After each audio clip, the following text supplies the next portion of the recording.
Bayangkan teman-teman, jumlah orang yang mati syahid di Sudan itu minimal 35.000, maksimal 150.000. Dan ada 5.000 kasus pemerkosaan. 5% dari penduduk Sudan itu nyawanya terancam karena kelaparan. Ada apa di Sudan? Kenapa sampai terjadi perang? Apa agama orang yang membunuh dan apa agama orang yang dibunuh? Bukankah keduanya itu masih Islam? Apakah mereka itu benar-benar Muslim? Apakah mereka itu dari militer? Mereka kan pakai pakaian militer. Atau apa latar belakang ceritanya? Teman-teman, insya Allah hari ini kita akan bahas hal ini. Kita akan bahas satu kasus, satu tempat yang didiamkan oleh dunia, yaitu Sudan. Kita akan bahas dari latar belakangnya sampai kenapa perang ini bisa terjadi dan bisa separah ini. Dan seperti yang kita sepakati teman-teman, kalau kita ingin memahami masalah apapun, kita harus mengecek latar belakang sejarahnya. Kalau kita tidak bisa memahami masa lalu dengan baik, kita tidak akan bisa memahami masa sekarang. Kita akan mengecek latar belakang sejarahnya, membahasnya dari sudut pandang sejarah, bukan politik, karena ini bukan channel politik, ini channel dakwah dan sejarah. Sudan itu teman-teman sebuah negara yang Muslim yang beretnis Arab di Afrika. Mungkin ada yang akan mengatakan orang Sudan itu berkulit hitam, mana bisa mereka Arab, Sudan itu Afrika. Dan ini perlu diluruskan sedikit teman-teman. Afrika itu nama benua, bukan nama etnis. Yani tidak ada etnis di dunia ini namanya etnis Afrika, itu tidak ada.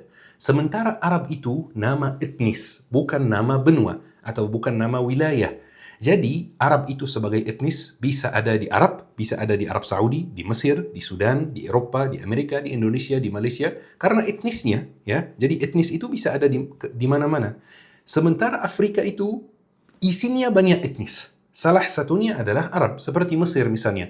Arab, Mesir. Mesir itu ada di Afrika. Jadi tidak ada masalah jika negaranya ada di Afrika dan di waktu yang sama etnisnya Arab. Itu normal karena keduanya tidak bisa dibandingkan. Dulu Sudan itu teman-teman satu negara dengan Mesir. Dan ini yang banyak orang tidak ketahui. Dulu Sudan itu satu negara dengan Mesir, satu wilayah tidak terpisah. Namanya Kerajaan Mesir dan Sudan. Sampai tahun 1952 terjadi kudeta militer di Mesir dan pemerintahan Mesir berubah dari kerajaan menjadi republik.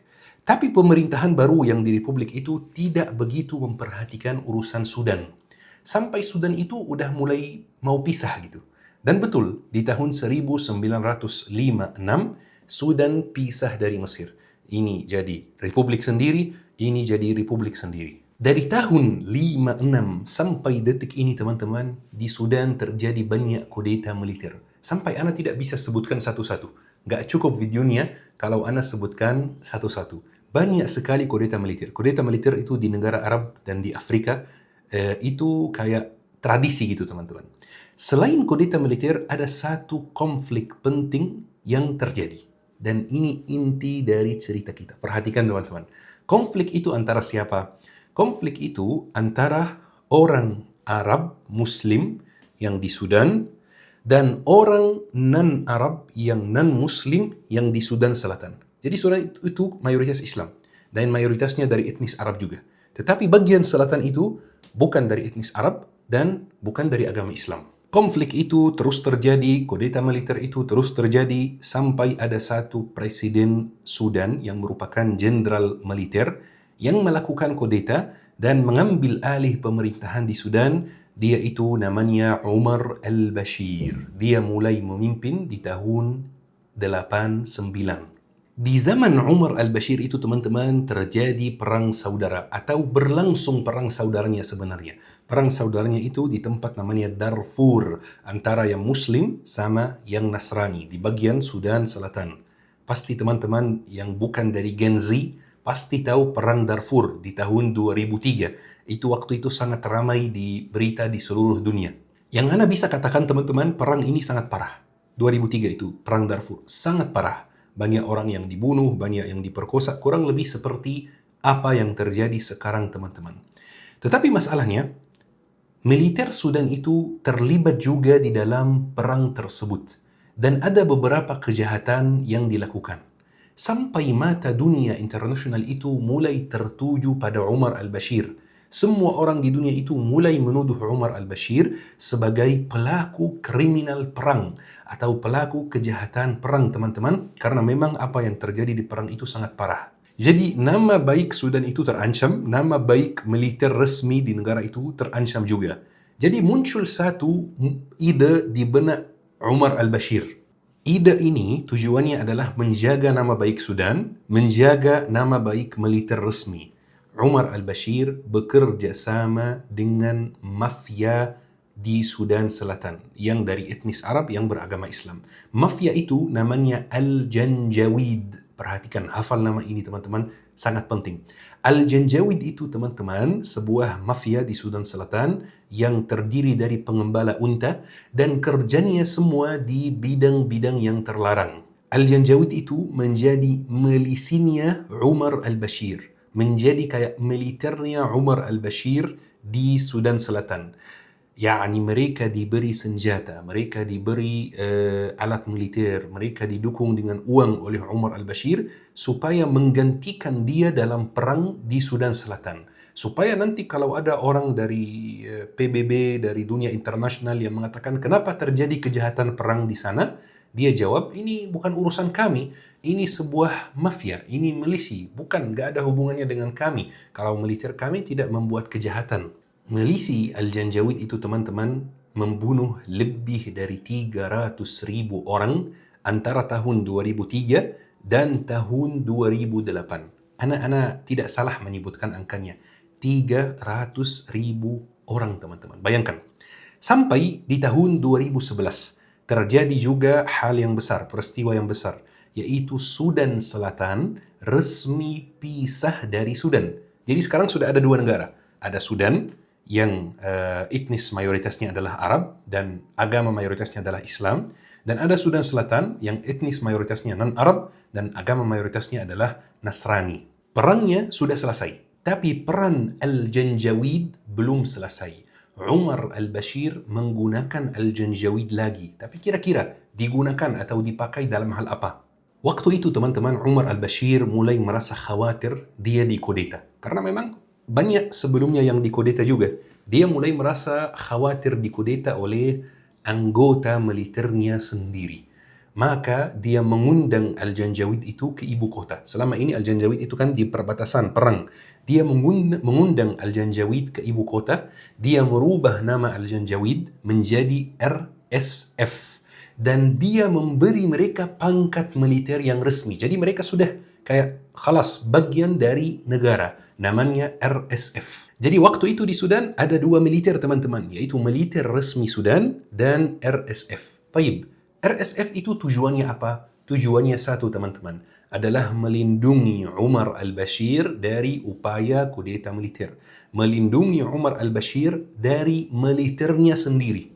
Sejak keputusan ini teman-teman, banyak sekali hal yang tidak terduga yang terjadi di Sudan. Contohnya misalnya, di tahun 2018-2019, kemarin, 2 tahun ini, 2018-2019, terjadi demo yang sangat besar. Demo besar-besaran. Benar-benar demo yang tersebar di seluruh negara Sudan yang sangat luas.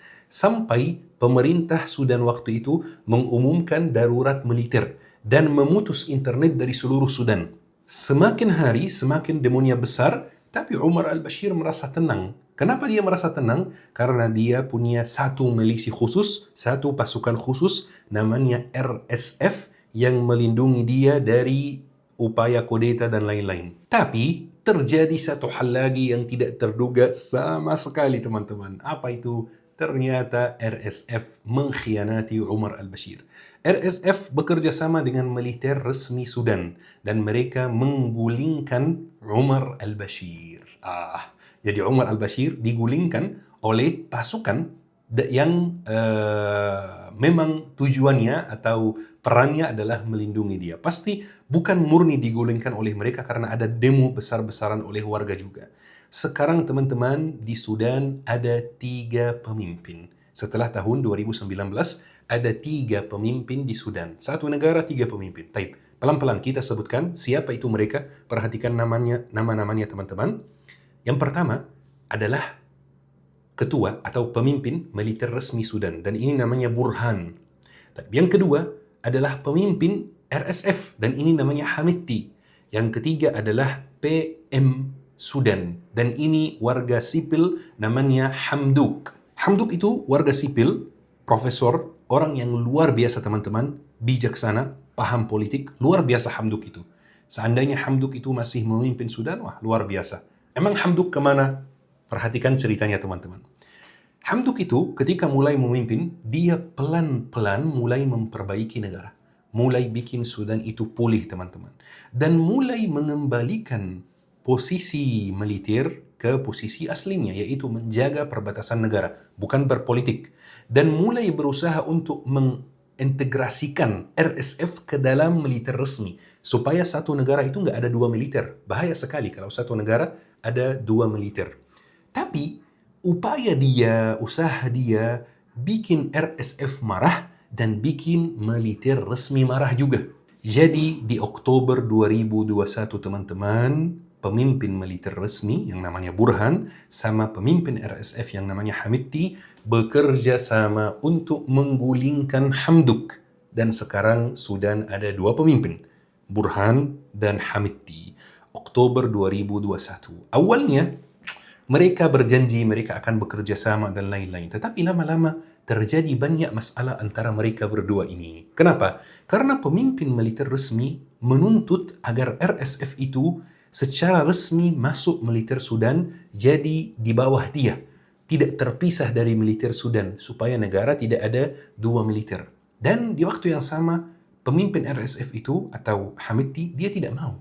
Dia mau sendiri, mau mandiri, supaya dia bisa menguasai dan bisa mengambil manfaat sebanyak mungkin.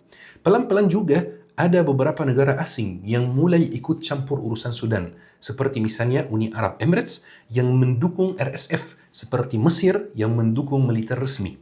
Dari Oktober 2021 sampai April 2023 terjadi banyak masalah antara kedua pihak ini. Sampai di April 2023 teman-teman, pecah perang saudara di Sudan.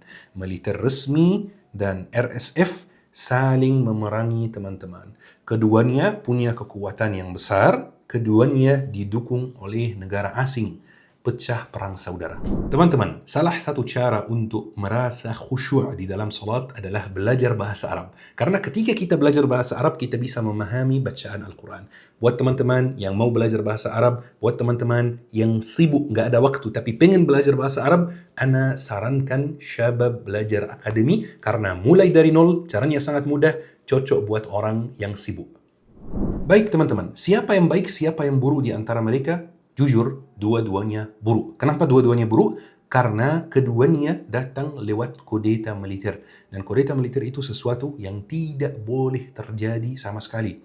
Tapi tidak bisa dipungkiri juga bahwa RSF itu jauh lebih barbar, jauh lebih jahat, jauh lebih parah. Walaupun agamanya itu, KTP-nya itu Islam, tapi kelihatannya dari apa yang mereka lakukan, kayaknya mereka itu tidak punya agama teman-teman. Mereka ketika menguasai kota-kota baru di Sudan, mereka ada 5 rutin tertentu. Perhatikan rutin mereka teman-teman. Yang pertama, mereka membunuh sebagian besar dari pria yang di kota tersebut. Yang kedua, mereka memperkosa sebagian besar dari wanita dan dari anak perempuan di bawah umur. Yang ketiga, mereka mengambil harta warga kota tersebut. Mereka masuk rumahnya, ambil emas, ambil semua barang yang berharga. Yang keempat, mereka menghancurkan fasilitas kesehatan dan membunuh staf medis yang ada di kota tersebut. Yang kelima, mereka mencuri bantuan kemanusiaan yang dikirim ke warga sipil supaya warga yang ada di kota tersebut kelaparan. Dan sayangnya, pasukan separah ini, milisi separah ini, didukung oleh salah satu negara Arab yang Ana sebutkan namanya tadi, didukung, dikirim uang, dibiayai, dikirim alat militer dan lain-lain. Tapi kira-kira negara tersebut kenapa mendukung RSF? Tujuannya satu teman-teman, Sudan itu sangat kaya. Ada satu penelitian yang menunjukkan kalau Sudan itu semua tanahnya ditanam, semua tanahnya dipakai, Sudan itu sangat subur, ya. Kalau semua tanahnya dipakai, hasil panennya cukup untuk memberi makan untuk satu benua Afrika. Bayangkan, Sudan itu sangat kaya. Selain itu, Sudan itu punya emas, kaya dengan emas. Emas itu mungkin salah satu negara paling banyak kaya emas di dunia. Jadi emas itu dikirim oleh RSF ke negara tersebut yang ana sebutkan namanya tadi. Sampai kemarin teman-teman, RSF menguasai kota namanya kota Al-Fashir, itu berada di provinsi Darfur Utara, dan kota ini kota yang sangat besar, sangat strategis, dan memang sudah 4 bulan yang lalu RSF itu berusaha untuk menjajah, menguasai kota ini. Semua video-video yang kita lihat kemarin itu, orang yang ditinjak oleh mobil, perempuan yang digantung sama anaknya sampai meninggal dunia, orang-orang yang dibunuh kayak membunuh ayam gitu, itu semuanya terjadi di kota Al-Fashir, semuanya terjadi oleh RSF. Teman-teman, apa yang dialami oleh saudara kita di Sudan itu sama seperti yang dialami oleh saudara kita di Palestina.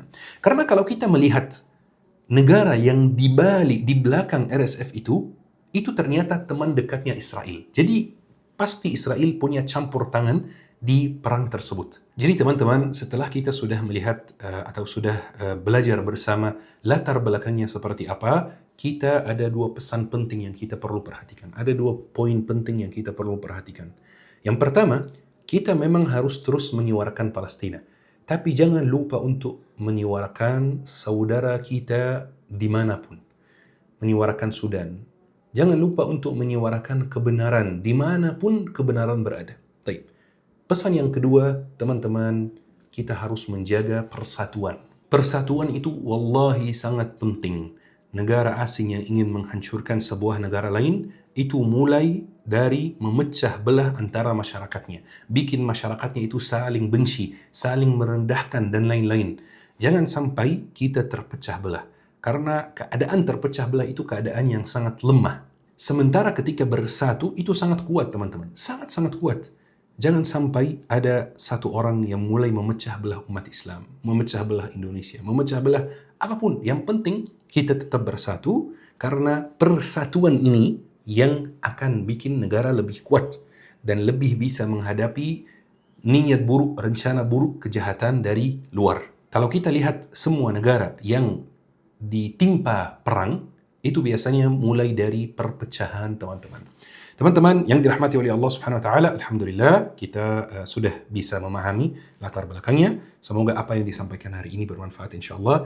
Yuk kita akhiri kajian hari ini dengan doa kafaratul majlis. Subhanakallahumma bihamdik asyhadu an la ilaha illa anta astaghfiruka wa atubu ilaik. لا يحصي لساني ثناء عليك فكل صلاحي منك وإليك عظيم العطايا مبسوط يديك تنفق كيف شئت والشر ليس إليك